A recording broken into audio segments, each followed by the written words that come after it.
Hindi makatayo eh. Sige, tayo nga kayo.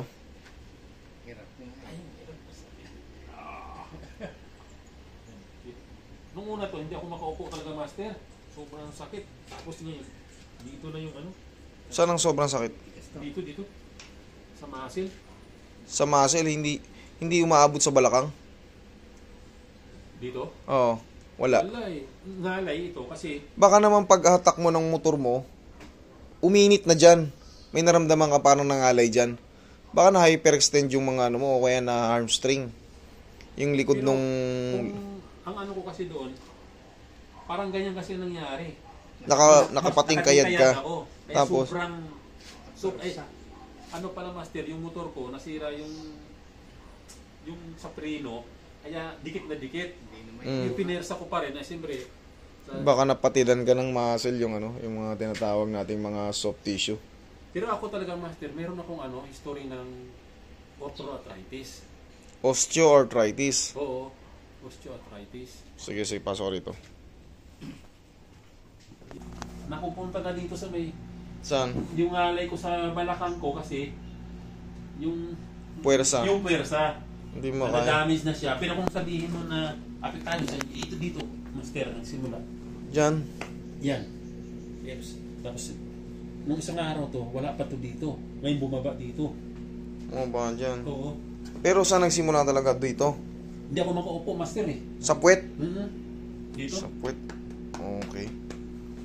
Sige. Yung dito, master, alam mo yung goma na parang pigil yung ng muscle.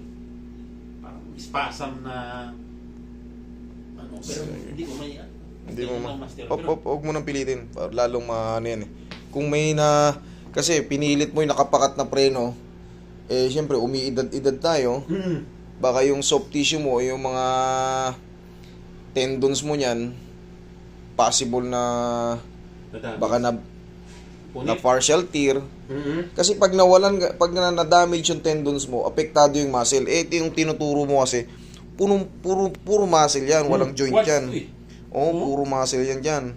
Yan ang tinuturo mo. Dito sir, malapit. Muscle pa rin to eh. Yan. Muscle pa rin yan, sabi na eh. Dito ang joint sa singit na, sa hip joint. Dyan, pero magmula rito, buo yan yung femur bone natin, magmula dito, hanggang doon, puro buto yan. Puro muscle. Puro buto. Paligid yan, master. Magmula rito, walang joint. Di ba, kita nyo naman? Doon ang tinuturo niya, hanggang dito. Hanggang naglalaro dyan. Gumagamit kasi sa gym kasi, sir. Sige, tignan mo. Nag-i-extra sakit. Sige nga, lapat mo lang ng todo. Pahinga ka lang, lapat ka lang. I-straight mo na. Ayan na, ilalapat ko na, master eh. Nilalapat mo na. Oo, Nagbago na kahit paano. Wala nang konti na lang yung yung parang may sabit. Konti na lang yung sabit. Ayan, nailalagay ko na ng Sige. nailalagay ko na ng... Ngayon, idol, ka na muna. Under observation kasi wala sa wag ka muna magkikikilos ng malakas. Hayaan mo lang muna makapaghilom. May ginawa tayong adjustment dyan.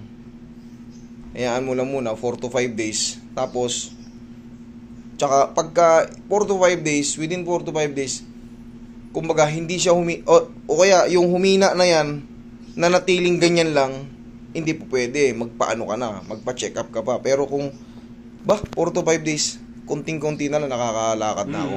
Ayos na yun. Pahinga lang, parang dagdag ka pala ng isang 4 to 5 days. Okay, sige nga, subukan mong tumayo. Tayo ka.